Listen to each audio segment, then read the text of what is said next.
Okay folks, Machinery Pete here. We were down filming the auction today in Chillicothe, Missouri for the TV show, and the fun of going out to auctions has always been the people you meet. And today, this is Galen Potter from just north of Chillicothe here. Yes, sir. And Galen, you're connected with my good friend Vernon Zare down here. I've done stories on Vernon and his amazing creations. Now Galen, folks, has made a one-of-a-kind custom planter on his own that we got to share with here. And Galen was kind enough to bring some pictures out. So Galen, let's start off with, tell us what gave you the idea to build your own planter. I like to build things. I like to create things. And so when I drug the planter across the field for the last time, I said, this is it. I'm going to make it better. And Okay. so I had sat there and envisioned what I wanted to do all through spring planting. Okay. And so Now, when was this you got the idea?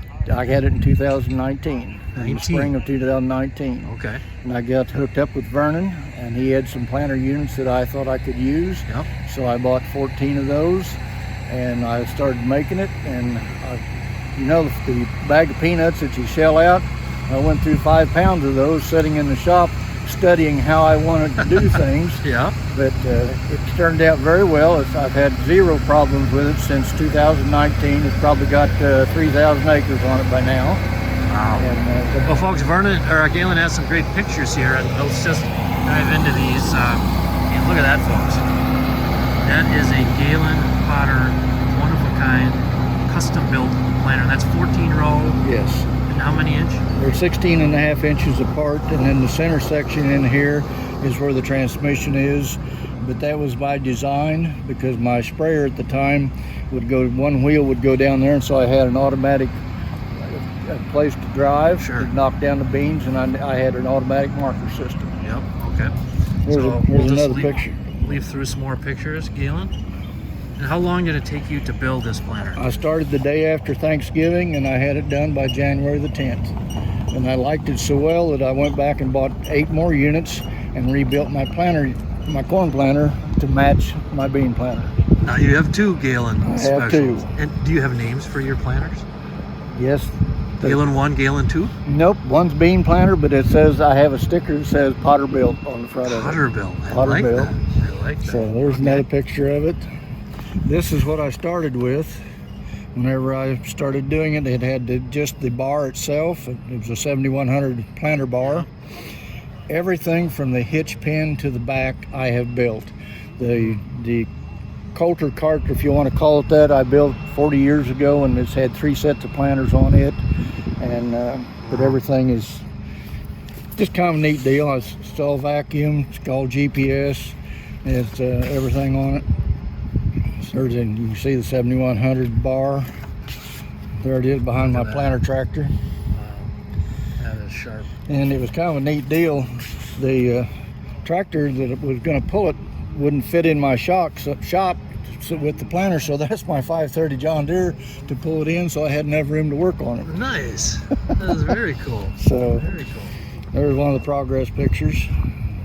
What are your neighbors and buddies when they saw what you were doing and saw it out in the field? What did they say, Galen? They think, wow, this is kind of a neat deal. I said, Yes. you built all this? And I said, yeah.